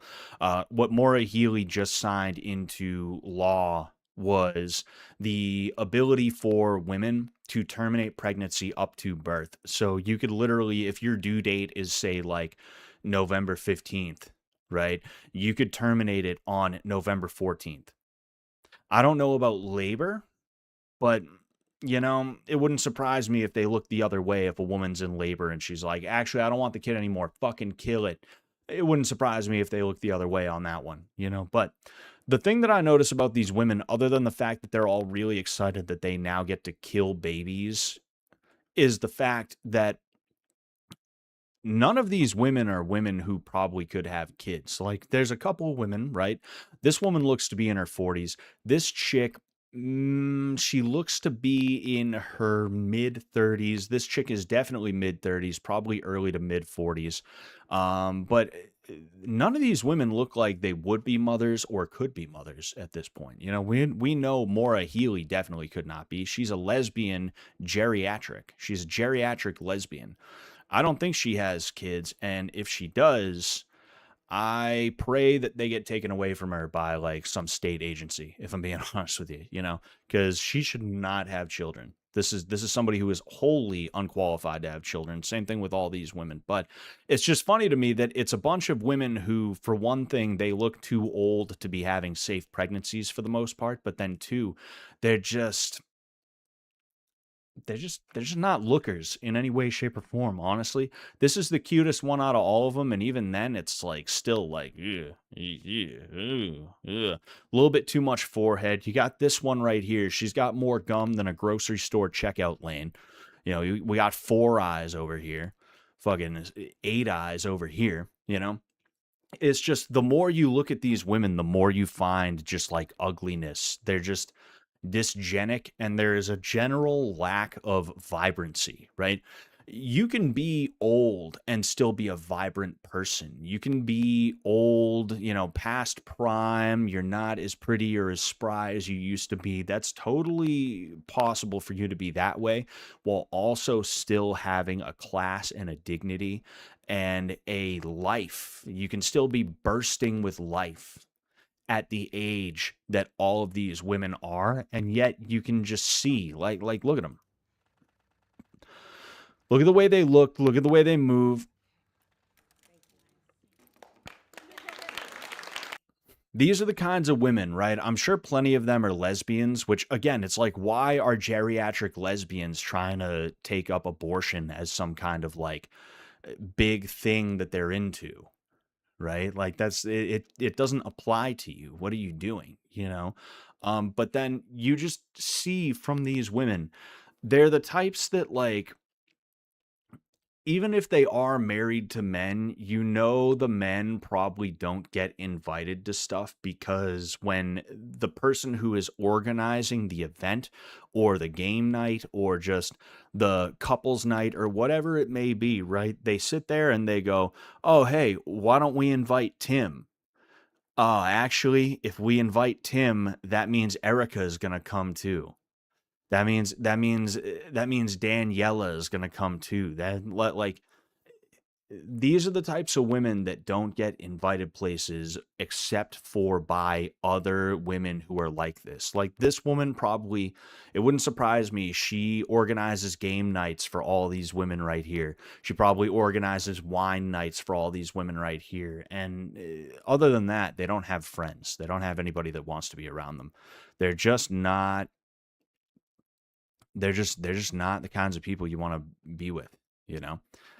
And I think it speaks volumes, you know? I think we all recognize that. I think it's satanic, you know? I think this right here is a Satanist, whether she realizes it or not. I think these women are all priestesses of Satan, whether they realize it or not. And they would take that as a compliment because, of course, they're going to take it as a compliment. You know, that's like if I called, say, Zach or High Ecuador or Jewish Homo Pride 166. If I called you guys soldiers of Christ, you'd be like, yeah, thank you for that. I appreciate that. I try my best. I try my best, right? The way I would say that these women are daughters or priestesses or just the carriers of Satan's filth, they would take that as a compliment because that is what they want to be. That is what they're trying to be. You know, if you are a woman who decides they want to abort, to murder their child a couple of months before they are due to be born, you're sacrificing the child. You may not think it, but that's what's happening, you know? And hey, it is what it is. Yeah, thank you for that. I appreciate that. I try my best. I'm sure you do, Jewish Homo Pride 166. I'm sure you do, man. I see it. I see it. I'm a soldier in Jah's army. Hell yeah. Man. Maura Healey is an open lesbian Scot. Exactly. Yes, that's what I said. She is a lesbo. She is a lesbo, you know. But that's disgusting. And it all feeds into the next thing that I'm going to talk about. Okay, so there's this woman, Lindsay Clancy, right? I just learned about this recently, but there was a woman who I believe she was in Plymouth or something like that, or maybe the court that she is being tried in is in Plymouth. But this is a woman in Massachusetts who killed her children with exercise bands. 2 months before she killed her children with exercise bands, Lindsay Clancy told her prescriber she was unable to determine what was real. Disoriented, forgetful, confused, disconnected, they kept writing the scripts. Here's what she reported and what they gave her in order. Mid-October 2022, a psychiatrist starts her on 25 milligrams of Zoloft. Within days, it's doubled to 50. That's crazy. She reports she hasn't slept in 48 hours, racing thoughts, worsening anxiety. And you know what? Like, I want to let Ellie rest in peace here. I don't want to bring her up every time I hear the name Zoloft, but like, the fact that I hear the name Zoloft, I think, oh, isn't that what Ellie took? And she said she was kind of experiencing some weird shit herself, Sorry, one sec. 20th of October, she reports heart palpitations and says her mental health is getting worse. They take her off the Zoloft and prescribe Ativan and Benadryl. 16 November. Excuse me. She goes to the ER with insomnia, anxiety, and heart palpitations. She's sent home with trazodone. 20th November, her mother-in-law rings a prenatal behavior health program. Lindsay tells them she's very frustrated, scared, with extreme insomnia and racing thoughts. They prescribe Prozac. Or was it Prozac? It was Zoloft or Prozac that she was prescribed. I know that, but 24th November, she reports the Prozac is making her insomnia worse. They add Ambien, Remeron, and Klonopin, 3 more on top. The very next day, she tells the practitioner she's unable to determine what's real. She's disoriented, forgetful, confused, disconnected. Nobody stops. November 28th, she's getting 3 hours of sleep, disoriented and scared. They prescribe her Seroquel. Her husband testified last week that this is where her big spiral started. 2nd of December, she reports she's suicidal and hearing things. 3 days later, she rings a crisis hotline asking to be admitted. She's told she doesn't meet the criteria. The 6th of December, she and Patrick go back to the practitioner together. He tells them she's far worse since starting the Seroquel. They increase the dose. 20th of December, back to the ER, suicidal. The next day, she admits herself into a program and is removed because the doctor says she's just over-medicated and doesn't have a mental health issue. Gee, I'm reading through this, right? I'm reading through this, and this doctor is quite literally saying what I was about to say. I have more to it, but she admits herself to a different hospital. She's discharged with trazodone. On 10th January, a psychiatrist prescribes Valium with amitriptyline. On 24th of January, she reported hearing a male voice say, "This is your last chance. Kill the children so you can kill yourself." Her kids were 5, 3, and 8 months. 13 psychiatric drugs in 4 months. She reported it was getting worse at every single stage, and every single time the answer was another drug. Not one person in that chain asked whether the treatment had become the illness. This was not a mysterious psychiatric event appearing out of nowhere. It was a progressive collapse of brain function under postpartum stress, extreme insomnia, autonomic overdrive, and relentless pharmacological interference, right? So I'm not going to bother reading all this. I just wanted to give you guys an idea of what was going on in this situation, right? I didn't know about all of that, but what's happening with this case is it's starting to blow up on Twitter because what's happening is a lot of TikTok women have gotten hold of what this woman did to her children. She killed her 3 children, 5 years, 3 years, and 8 months. What happened was she was apparently experiencing postpartum depression, and she was spiraling out of control. Now, her husband went to the store for a half hour to pick up groceries for her, himself, and the kids. And in that 30-minute interval where she was alone with the kids, because she was playing like she could be trusted again, she was playing normal, and the husband was like, okay, well, we need groceries and she seems like I can trust her around the kids. He ended up going and she killed the children at that point. Now, Yeah, it really is awful shit, And I find myself having a hard time even finding what to say, truthfully. I know what I want to say, but it's like, how do I organize it? How do I order it in a way that's going to do it justice? And like, I've been thinking about that not all day, but from when I decided I would talk about this up until now, and I still don't really have a great way to put it. The bottom line is this woman killed her children. There are a bunch of different factors that led into it, but that doesn't take away the fact that she killed her fucking children. And there's a lot of women on TikTok and Twitter and Facebook and Instagram who are talking all about this case, and they're trying to say, actually, no, she's the victim, not the children who died. Fuck those children who died. Fuck them. Who cares about them? She's the victim. And actually, it's also the husband's fault because he should have never left her alone, They're doing that Reddit thing where like Woody talks about this from PKA every now and again on like, I think it was my first appearance on PKA. He mentioned like when you go to Reddit for advice, specifically if you're a guy asking advice about how to fix your marriage, you have these like fat cow Reddit bitches who come into the comment section and they're like, why don't you do the dishes more? Why don't you like write her love letters every now and again? You should write her a love letter is what you should do, and tell her how much you mean to her. Like, because the fucking dad who has to deal with this psychotic bitch is like not writing love letters or something like that. Apparently he's the bad guy, right? Postpartum depression is made up. It's not a thing. Nobody ever before the last 20 to maybe even 40 years has experienced postpartum depression. The reason why postpartum depression exists and it's increasing so much is because we don't tell women that they need to sit down and shut up every now and again. And like, that's obviously a crude way of putting it, but it's just the fact of the matter.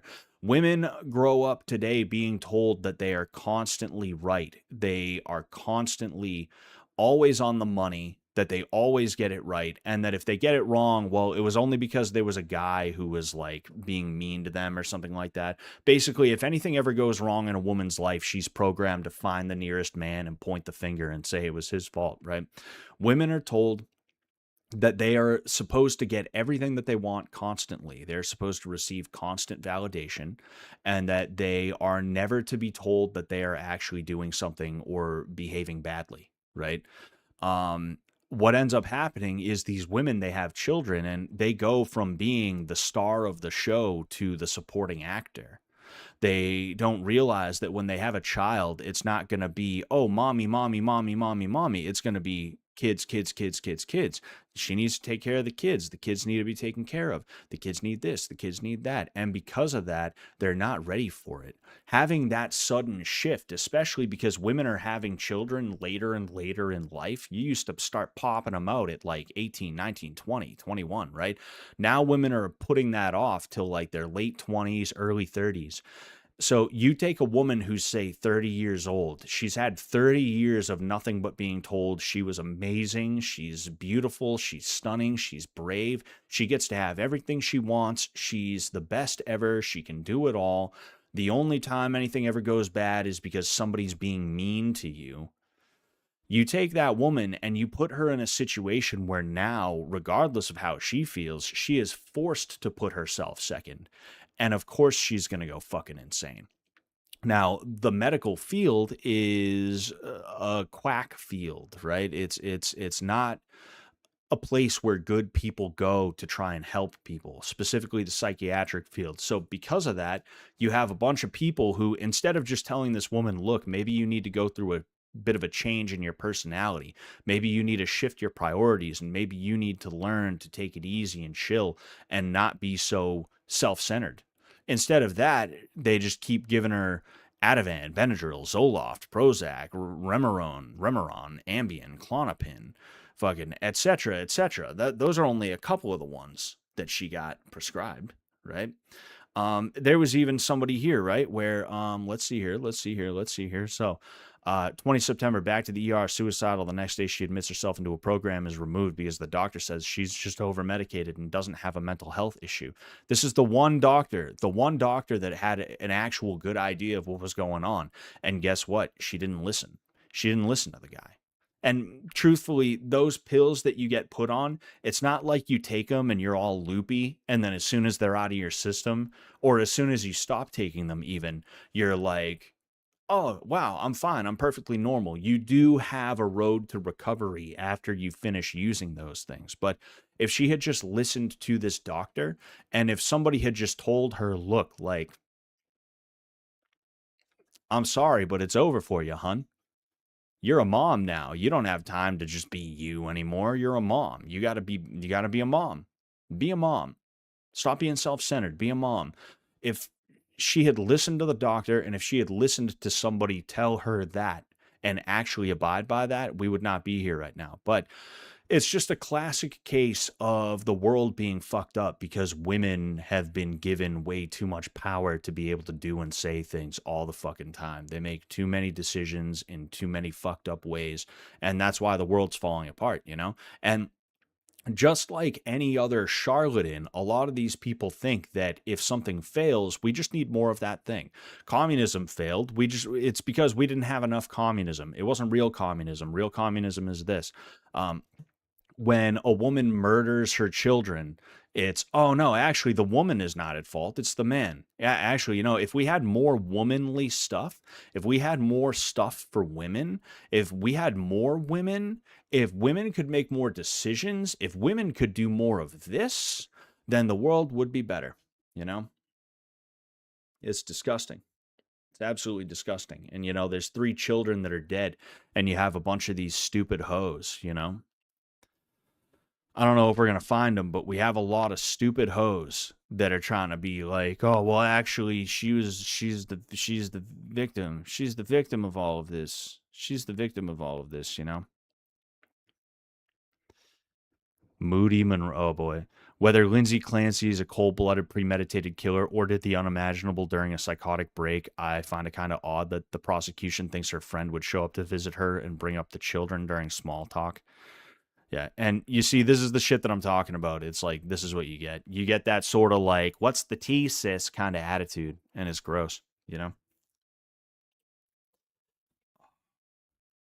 Glad you got... I don't reply back. Says, I did 8 years of antipsychotic and antidepressants on and off, including Zoloft. All those meds were complete ass. Reality was my surroundings were chaos, and I was correctly reacting to them. I changed my environment. The people I was around went completely med-free, quit weed, and started working out every day, and the mania and psychosis has disappeared. Oh, yeah, 100%, Like, there's situations where it's like, I would think it was weird if you weren't kind of off your rocker, right? And that was me. I was off my rocker because I was living in an environment where I was constantly being bullied by, like, everybody around me, my own parents, and then I'd go to school. Like, the bullying from my parents made me weird, which made me weird around the kids at school. So the kids at school were like, wow, this kid's weird. Let's treat him like shit, et cetera, right? When I got out of that environment, a lot of things improved for me. Not immediately, because I was still smoking weed and stuff like that when I got out of that environment. But especially when I quit weed, it's like my life improved almost immediately. It's crazy how quickly my life improved when I stopped self-medicating, for one thing, but then I also removed myself from these environments that were so bad for me,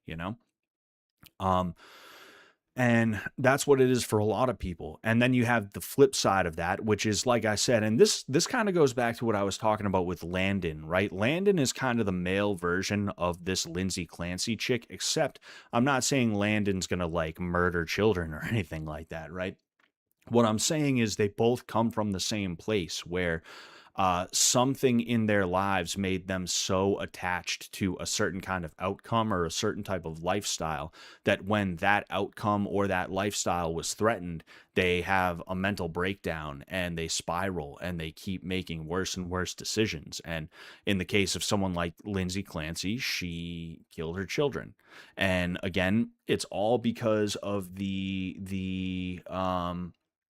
it's all because of the entitlement that a lot of women feel, right? So many women out there think that they're just supposed to be able to do what they want all the time and get what they want every fucking time they ask for it. And if you say no, or if you're like, hey, I really don't like that, it hurts me in some way, whether it hurts my feelings or if it hurts me physically or monetarily or some other way, right? I really don't like that. I really don't want you to do that. Can you please stop that? A lot of women get fucking up in arms about it, you know?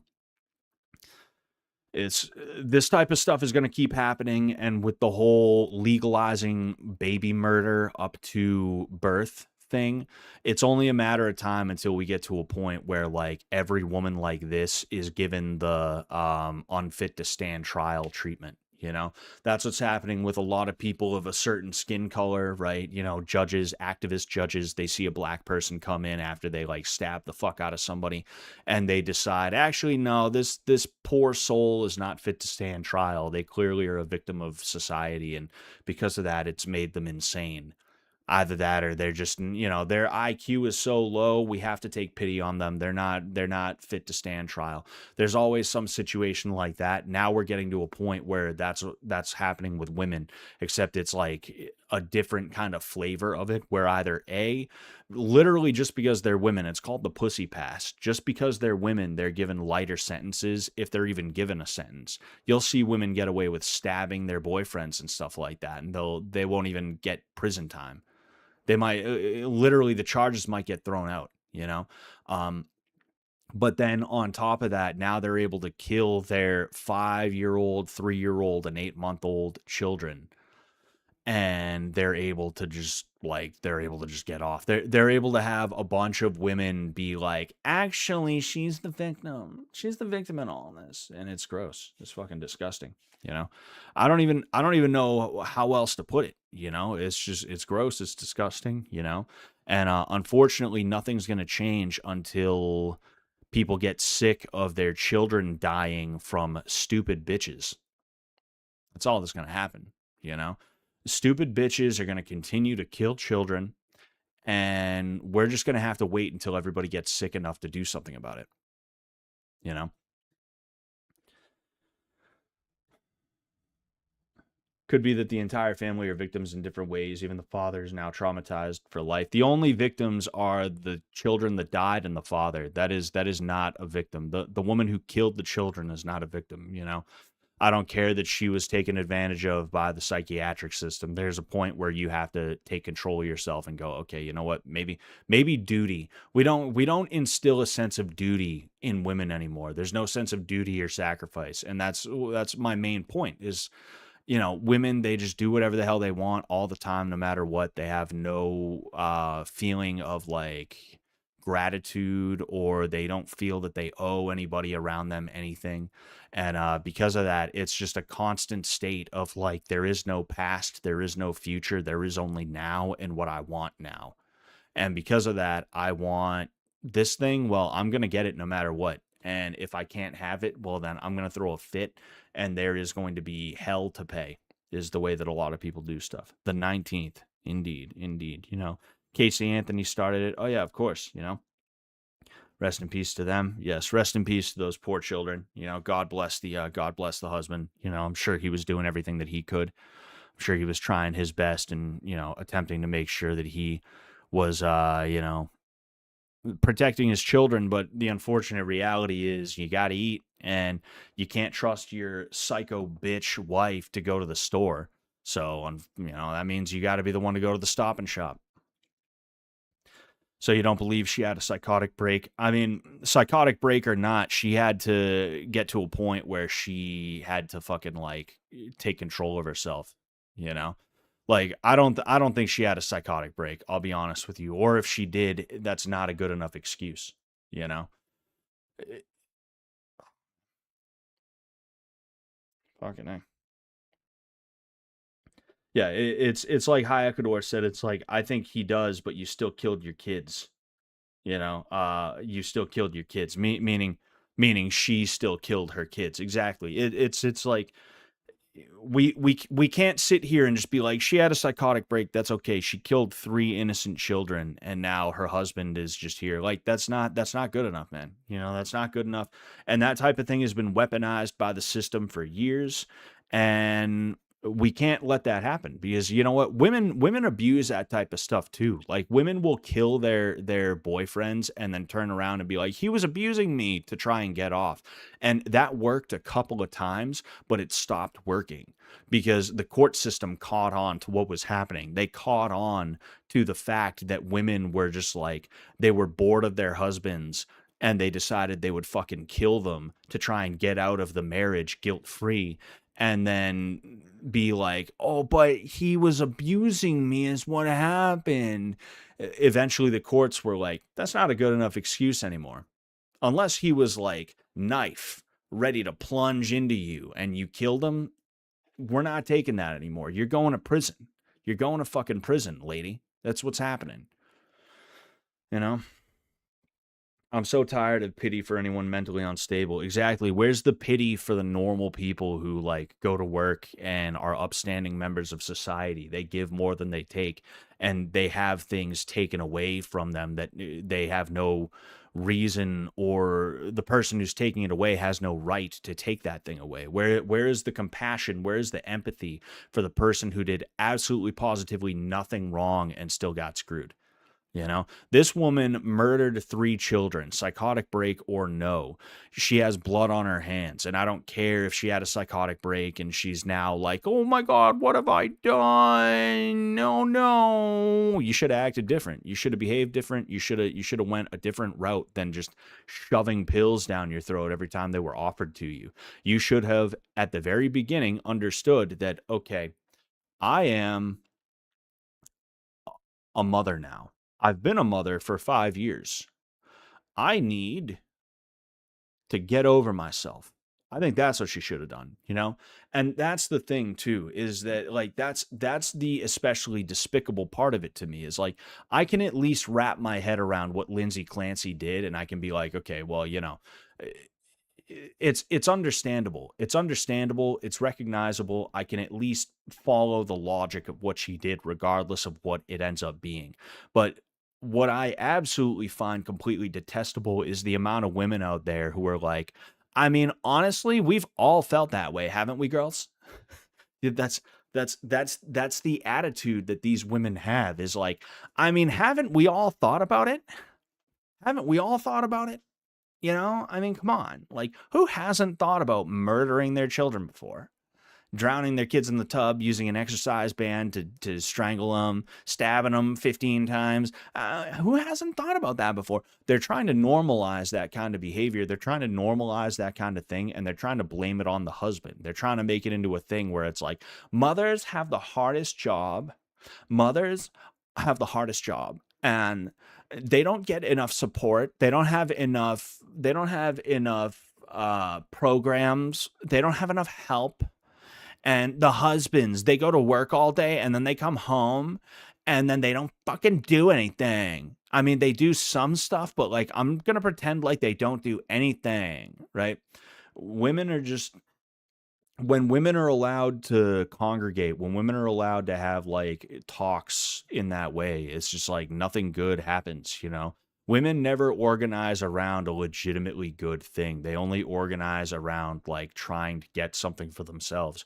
Even something like prohibition, that was like women had a big hand in prohibition. They weren't doing that because they were like, oh, like extreme alcoholism is bad for society. They were doing it because they were like, actually, when my husband is at the bar and he's drunk, he's not at home listening to me yell at him. And I don't want that. I can't have that. You know, that's his real voice. Have some respect. The fear of God's wrath. Exactly. You know, like that's what these people need is the fear of God's wrath in them. You know, I knew of a friend who had, I know this is going to be reliable.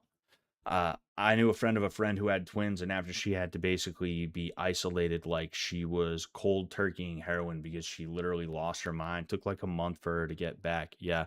And could that potentially be because she was a stuck-up bitch before? Could it potentially be that maybe she was a one-way street? And when there was traffic that had to go down the opposite way, it frazzled her. And she was like, what the fuck? Could that maybe be what it is? That maybe be what it is, you know? The woman who started teetotaling was an old maid who went into saloons with a hatchet and broke all the bottles. I think her name was like Mary Hatchet. I think it was Hatchet Mary. Yeah, I remember what you're talking about with that. Oh, well, I remember it like I was there. I know what you're talking about with that. Yeah. It's like women don't organize around things that make the world better. Women organize around things that are meant to bring them either more power, more influence, more of some very earthly, very undeserved thing that they want. And that is why when we listen to these women who are pushing some kind of an agenda, the world gets noticeably worse as soon as we give into whatever that agenda is. And that's what these women are trying to push. And that's why I wanted to talk about the Lindsay Clancy thing, because it's like I said, I can at least understand. I can wrap my head around what she did and, potentially what happened there, whether it was purely a psychotic break or if it was a situation where she was just stuck up and not used to not getting her way. And because she's a mother now, she can't get her way as much, right? But what I find to be the worst aspect of this are the women who are organizing to try and normalize the murder of children, literally saying things like, I mean, haven't we all felt that way before? If my wife, especially when we have kids, it's coming up. It's coming up. We're gonna have our first kid pretty fucking soon. Not like literally soon, but like we're getting ready, right? When my wife has our child, if she's sitting there telling me like, I think I want to kill the kids, I got to be honest with you. I don't know what the hell I would do in that case, but I mean, those kids are not going to be anywhere near my fucking wife. And I don't think I want to be anywhere near my wife, because you know what? If she'll kill the kids, who's to say she won't turn that on me? Why would I want to sleep next to somebody that I can't trust to not harm somebody else, you know? Um, but that's what these women are trying to normalize. They're trying to normalize this idea that, like, actually the problem is not that women are killing their children. It's that men don't do the dishes enough. Men get home from work and they don't cook dinner enough. There's not enough welfare programs for women, even though women are the only ones that can benefit from most of these programs in the first place. Like mm, mm-mm, you know. That is heinous. It is disgusting. And we like there's only one thing to do, and that's stop fucking listening to women. Stop letting them have any kind of somebody stop letting them have that kind of ear. Stop letting them have that kind of influence, you know? Lindsay Clancy law going into effect soon. Exactly. They'll probably call it the Clancy law, and it will be like, husbands have to get home and they have to change the diapers immediately. It'll be some stupid shit like that. Man. But anyway.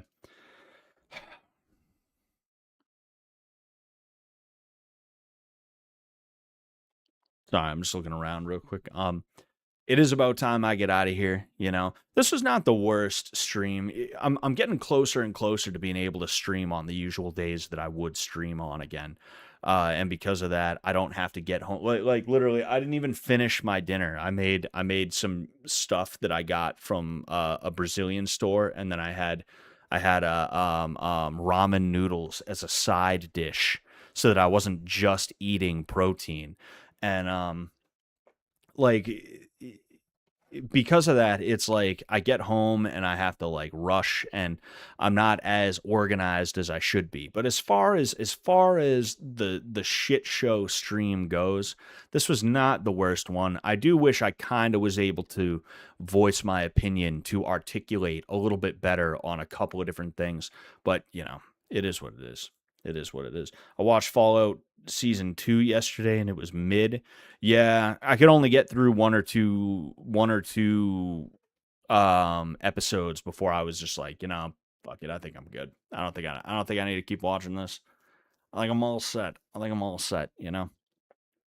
Um Wish you watched the 21-foot rule guy maybe next time. I mean, I watched a video of the 21-foot rule. I guess I just didn't watch the one from the 21-foot rule guy, you know? But yeah. Anyway, I do got to head out. All right. Thank you, everybody, for tuning in. I appreciate it. I will be streaming this weekend. Actually, I believe I will be streaming this weekend because it should be the Gary versus Islam fight. So we will be streaming for that. We're gonna have a good time with it. All right. I promise. I promise we're gonna have a good time with it. I promise you. Okay. And yeah. Other than that, till next time.